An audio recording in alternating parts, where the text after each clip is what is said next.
Just something very quick before this video starts. I would like to deeply apologize for my previous stream, not because of any particular reason besides the fact that PCSX2 fucking sucks. I actually ended up figuring out how to turn up the stream quality for Streamlabs OBS, and I had turned it up to 720p. I know you guys said the stream was lagging at least once or twice, but I didn't think you literally mean like unwatchable. It was disgusting. It was so fucking bad to try and watch. I look back on that shit just to like check how everything synced up and make sure everything was okay. Fucking terrible. I do apologize. I don't know if there's anything I could do about it besides just avoiding using PCSX2 for future streams. Unless I can find a workaround of that, but regardless, yeah, that's all.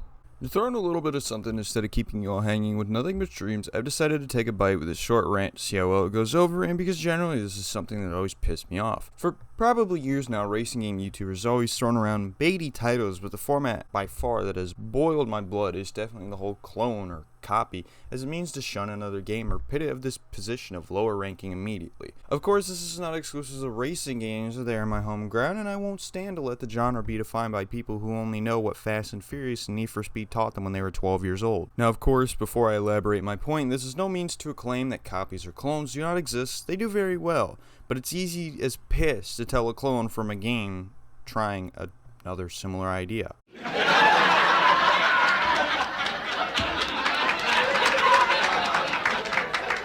I hate this inane mindset that there can only be a single original and that everything else made after it with a similar concept is just a mere copy or clone. Gran Turismo wasn't the first professional track racer, and Underground 1 wasn't the first underground street racing game.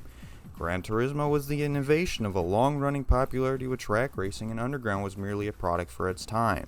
It's no coincidence many street racing games of a similar style rose up, it's simply what was popular. Tuners were massive populace in the early 2000s. Just because it seems like Underground was the first Fast and Furious inspired racing game doesn't mean it was. Invictus is Street Legal in 2002, while Bargain Title saw much innovation and complexity which had already to some degree defined the street racing genre before Fast and Furious. Two shining examples of this include Tokyo Extreme Racer and one of my personal favorites, Racing Lagoon, both of which were defined with a healthy array of 90s shit kickers and customization that stomps the fuck out of Ghost Need for Speed games. Much of these features, such as customization and adoring shitboxes, I'm not fucking talking about sports car trim models looking at you Underground 2, were already realized but brought to a Western crowd thanks to Fast and Furious taking off. Does this mean Underground and all of these other Western racing titles copied these late 90s Japanese games?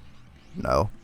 A single game doesn't define a genre or a subset of a genre. They're made up of many games that may share similar ideas, but are all spun in their own unique manner. Calling a game a copy or clone would be more along the lines of just outright bootlegging, where many concepts and ideas would shine through, which one of the only games I could really hand this title to would be the original Sega GT vs. Gran Turismo. It does have a bit of a unique spin with a few original ideas, but its roots start with a GT clone at heart, simply emulating the experience on a Dreamcast. The many street racing games that surfaced in 2000, such as Street Racing Syndicate, Juiced, and Midnight Club, aren't carbon copies of Underground. They're mere coattails off the tuning culture and street racing at the time. Are these games, however, a staple of their subsets? For sure.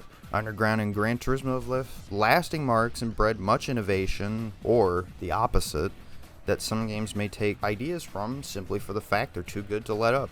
Games can copy or take ideas from each other, but most of the time are never really just straight up clones or copies of one another. A place to look for that kind of shit is the bargain bin or the depths of the internet, not the front page of YouTube or most of the time what popular racing game YouTubers are trying to feed you. A street racing game with customization isn't an Underground clone. A professional track racer isn't a GT clone, and a game that is open world with the ability to steal cars isn't a GTA clone.